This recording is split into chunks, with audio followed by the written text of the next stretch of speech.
और उसके बाद सोर्सिंग आपने सस्ती कैसे करनी है, आपने डायरेक्ट जाना है इंपोर्टर के पास। इंशाल्लाह मार्केट में 5000 दुकानें होंगी, अब 5000 दुकानों में सिर्फ 5 इंपोर्टर होंगे, आपको ज्वेलरी के बगैर हम तैयार ही नहीं है।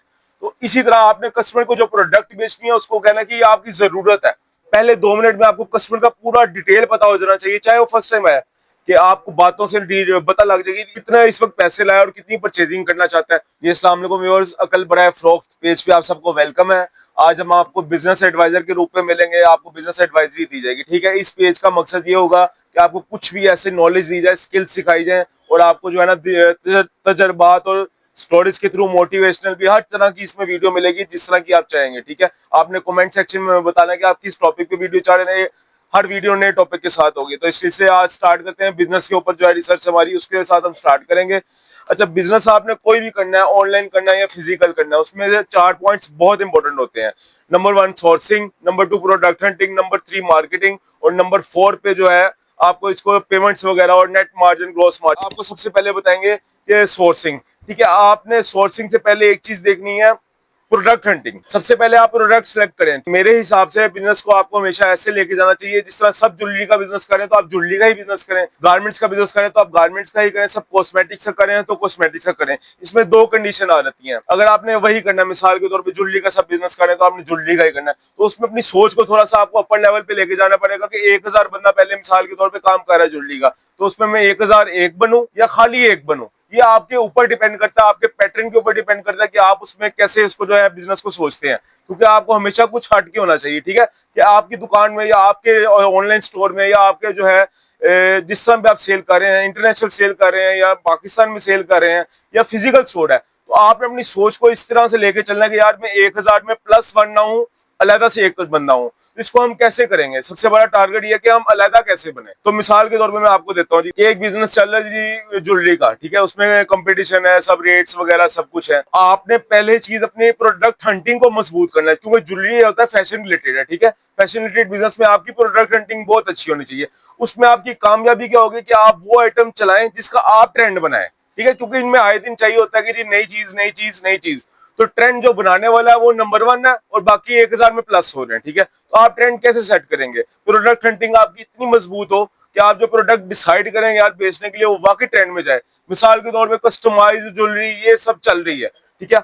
आपने ज्वेलरी में क्या नया कर सकते हैं, ठीक है। तो आप देखेंगे इस वक्त जो है, जिस तरह अब इसमें ज्वेलरी में भी सीजन होते हैं, ब्राइडल सीजन है और कैजुअल सीजन, रमजान में जरा सस्ती आइटम बिकती है उसका सीजन है। तो आपने इसको कभी भी एक ही आइटम, एक ही पैटर्न को हमेशा के लिए नहीं रखना। सबसे पहले आपने जो है ना प्रोडक्ट हंटिंग करनी है, ठीक है। प्रोडक्ट हंटिंग क्या लोग करते हैं कि हम जो है ना इस प्रोडक्ट को मार्केट से तो उठानी है, जाहिर बात है मार्केट से उठानी है, आपने सस्ती उठानी है। आपने सबसे पहले कोशिश करना है कि जो है ना आइटम मेरी अलहदा हो। अब सब फैंसी ज्वेलरी करें, फैंसी ज्वेलरी कर लें, और आजकल आई हुई है ज्वेलरी में तुर्की ज्वेलरी।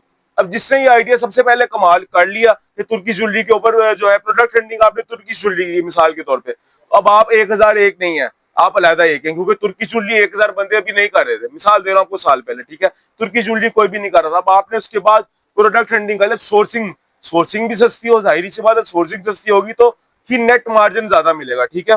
सोर्सिंग आपने अब करनी है। अब आपने कहना यार ये आइटम तो मैंने सिलेक्ट कर लिया, मार्केट में भी ज्यादा अवेलेबल नहीं है, इसको जो है मैं कहां से परचेज करूं, ठीक है। छोटे लेवल पे तो जाहिर बात है आप मार्केट से परचेज करेंगे, और बड़े लेवल, बड़ी फर्म, जो भी कोई दुकानदार है, कुछ भी है, स्टोर है, उसको जो है यानी कि उसके पास तो ये अथॉरिटी है कि वो ना मैन्युफैक्चर से बनवा ले या उसको सैंपल दे ले। तो आप लोग, आम लोग क्या करें जिसके पास दुकानें नहीं है, तो आप लोगों ने दुकानदारों के पास जाना है और उनके पास से सिलेक्ट करनी है वो आइटम जो हर किसी ने ना की हो। मिसाल दी मैंने तुर्की ज्वेलरी की, ठीक है। अभी आपकी प्रोडक्ट हंटिंग भी हो गई और उसके बाद सोर्सिंग आपने सस्ती कैसे करनी है, आपने डायरेक्ट जाना है इंपोर्टर के पास। इंपोर्टर के साथ आपका रिलेशन होना चाहिए ताकि कल को आपका ब्रांड चले इंशाल्लाह, तो आपको जो है ना उसके साथ लाइन सेट करने में आसानी हो। सबसे पहले आपको जो भी, अगर पाकिस्तान में की मैं कोई इंपोर्टेड चीज बेचनी है तो इंपोर्टेड के पास जाना है, आपने इंपोर्टर से डायरेक्ट परचेज करनी है। क्योंकि मार्केट में, किसी मार्केट में, शाला मार्केट में 5000 दुकानें होंगी, अब 5000 दुकानों में सिर्फ 5 इंपोर्टर होंगे आपको ज्वेलरी के। इसके बाद आपने जो है मार्केटिंग, मार्केटिंग स्ट्रेटेजीज आपकी इतनी स्ट्रांग होनी चाहिए, इतनी स्ट्रांग होनी चाहिए। फैशन वर्ल्ड में आप जो भी बेचते हैं, कुछ भी, किसी भी चीज को बेचते हैं, आप हेयर कलर को बेचते हैं, तो आपका मेन फोकस होता है कस्टमर। टारगेट करते हैं आप किसको, कस्टमर को, ऑडियंस को टारगेट करते हैं। तो आपने ऑडियंस कैसे टारगेट करनी है। मैं मिसाल के तौर पर कुछ लेने जाता हूँ तो मेरी सबसे पहली प्रेफरेंस क्या होगी, मुनासिब बजट में अच्छी चीज। तो कस्टमर सिर्फ ये नहीं चाहता कि मुझे सस्ता मिले, उसको अच्छा भी चाहिए। आप कहीं मिसाल के तौर पर एक 500 की चीज बिक रही है, कहीं 400 की मिल रही है, तो आप उसे क्या कहेंगे मेरे से 400 की ले लो, आपको चाहे 200 की है? नहीं, आपने उसको मुनासिब मार्जिन में अच्छी चीज देने का बताना है। आपने रेट बिल्कुल भी कम नहीं करना, ठीक है। रेट कम करके कोई किसी ने किया तो कोई खास फायदा नहीं है। देखिए आप कंपटीशन में आ गए ना, आपने कस्टमर की साइकी समझनी है कि आपने जो है ना उसको कहना जी यार मेरी चीज प्रीमियम है, जैसे भी आपकी चीज है तो आपने उसको मॉडिफाई करना है। आपने नहीं कहना मैं रेट कम कर दूंगा, ठीक है। और दूसरे नंबर पे जब आप सोशल मीडिया जिस तरह भी कैंपेन चला रहे हैं, आपने ऑडियंस को देखना है। इंस्टाग्राम वगैरह पे काफी कैंपेन चलती है, तो आपने राइट ऑडियंस के लिए जो भी आपकी ऑडियंस होगी, आपने जो भी एड या मार्केटिंग पॉलिसी बनाए तो कस्टमर उसको कहे जी ये बड़ी अट्रैक्टिव है। कैसे अट्रैक्टिव होगी जी? आपकी जो प्रोडक्ट है, मिसाल के तौर पर एक ब्रेसलेट है, आप उसको ऐसा शो कराएं कि ये ब्रेसलेट आपकी जरूरत है। हालांकि ज्वेलरी ओवरऑल किसी भी जरूरियाती जिंदगी में नहीं आती है, ठीक है। आटा, खाना, पानी, चलो कपड़े वगैरह ये सबको तो जरूरी है। ज्वेलरी एक फैशन वर्ल्ड लग्जरी में आती है मेरे हिसाब से, लेकिन ये एक जरूरत बना दी गई। किस तरह बनी? जाहिर बात है लेडीज ने कहा कि ज्वेलरी के बगैर हम तैयार ही नहीं है। तो इसी तरह आपने कस्टमर को जो प्रोडक्ट बेचनी है उसको कहना कि ये आपकी जरूरत है। मिसाल के तौर पे आपने कुछ भी ब्रेसलेट ही लगाई है ना, तो ब्रेसलेट का डिजाइन ऐसा हो जो एंटीक सा, मिसाल के तौर पे जो ओवरऑल कहीं ना मिलता हो और जो है ना आंखों को अट्रैक्ट करता हो। प्रोडक्ट हंटिंग जिस तरह मैंने आपको पहले बताया बहुत जरूरी है। इसी तरह ना मार्केटिंग में आपने जो प्रोडक्ट हंटिंग किया जिस मकसद से किया, उस मकसद से आप राइट ऑडियंस को टारगेट करेंगे, ठीक है। कि एक लग्जरी सा जो है ना दिखा के, जिस तरह आप सिगरेट की एड ही देख लें जी, सिगरेट की एड आती है जी, ये एक्टर्स बड़े बड़े पी रहे होते हैं, आपके ख्याल में क्या वो वाकई हार्ट वक्त रेगुलर पीते हैं? नहीं, पूरी एक कंपेन रन करते हैं।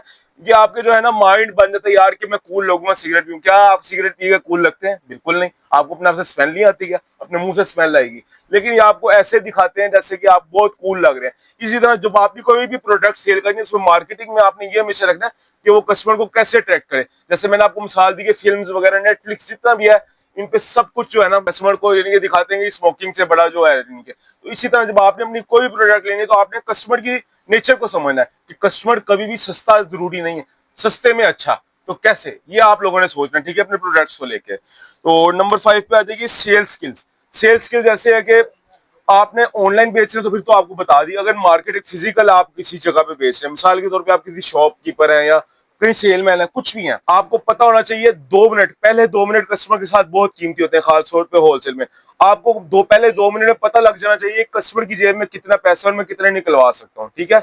आपने उससे बात की, आपको अंदाजा हो गया कि इसको ज्यादा चाहिए, कम चाहिए, इसको क्या चीज बेहतर चाहिए, तो आपने उसके फिजिकल स्टोर की बात कर रहा हूँ। पहले 2 मिनट में आपको कस्टमर का पूरा डिटेल पता हो जाना चाहिए, चाहे वो फर्स्ट टाइम आया, कि आपको बातों से पता लग जाएगी कि इसकी नेटवर्थ कितनी है। नेटवर्थ से मुराद ये है कि वो कितना इस वक्त पैसे लाए और कितनी परचेजिंग करना चाहता है। तो आप हमेशा 50,000 का सामान लेने हैं, आप उसको ऐसे डील करें, उसकी जरूरियात तो आपको पता लगे ना कि वो ये चीजें चाह रहा है, उसमें 10 वैरायटी और दिखाएं, 10 चीजें और दिखाएं। मिसाल के तौर पर मैं जाता हूँ जी किसी स्टोर में, मैं कहता हूँ जी मैंने कॉफी परचेज करनी है, अब वहां पर मुझे 3-in-1 भी नजर आएगी, फिर बीन्स भी नजर आएंगे, फिर इसी तरह मैं कहता हूँ मैंने जूस पीना है, तो जूस के काउंटर पे जाऊंगा तो माइलो भी नजर आएगा, रेड बुल भी नजर आएगा। आप कभी किसी ग्रोसरी स्टोर को देखें, ग्रोसरी स्टोर खुद में एक मार्केटिंग पॉलिसी है, आपको कैश काउंटर पे देखें क्या कुछ नजर आता है, वो चीजें वो खुद वहां पर रखते हैं ताकि जो है ना जो सेल्स कम हो वो कैश काउंटर पे आ जाता है।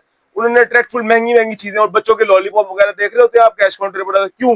ताकि जाते हुए बच्चे आपसे जिद करें और आपको मजबूरन लेना पड़े। क्यों? इसी तरह मार्केटिंग को आप ऐसे समझे जैसे कस्टमर की साइकोलॉजी को समझ रहे हैं, एक कस्टमर सेंस क्या रखता है आपकी। पहले आप लोग कस्टमर, आपको जो आपने प्रोडक्ट हंट किया उस हिसाब से कस्टमर की पूरी सेंस पता होनी चाहिए कि इस चीज में क्या चीज कस्टमर को अट्रैक्ट करती है। और आपने हमेशा अपने जो मार्जिन है ना, कभी भी अपनी पूरी सेविंग्स नहीं लगानी नए बिजनेस में। आपने अपनी सेविंग का बस 10% लगाना है और उसको आपने इस तरह से यानी कि इसको यूटिलाइज करना है कि आप जो है ना यानी कि आपकी सेविंग भी लग जाए 10% तक, और आप जो है ना कुछ उसे सीख भी लें, क्योंकि फर्ज करें नुकसान हो जाए, क्योंकि जाहिर बात है आप कोई भी बिजनेस फर्स्ट टाइम स्टार्ट करेंगे तो आप बिल्कुल सक्सेसफुल नहीं होते। KFC वालों की मिसाल आपके सामने है, 45 साल की उम्र में उनका जो फर्स्ट एक्सपीरियंस है वो कामयाब हुआ। तो इसी के साथ मुझे अकल बढ़ाए फ्रॉक से इजाजत दें, और आप अपने कमेंट्स में बताएं कि आपको किस टॉपिक पे किस तरह की वीडियो चाहिए, मोटिवेशनल वीडियो चाहिए, आपको हर तरह का पूरा डाटा प्रोवाइड किया जाएगा, उस पर पूरी ब्रीफली बात की जाएगी। आप आइटम बताएं, अगर बिजनेस रिलेटेड है, ऑनलाइन शॉपिंग है, कुछ भी, तो इसके बारे में आप कमेंट करके मैं बताएं कि आपको किस चीज की मालूमात, किस चीज के ऊपर आपको वीडियो नेक्स्ट चाहिए। इसी के साथ अकल बढ़ाए फ्रॉक से इजाजत दें। अल्लाह हाफ़िज़।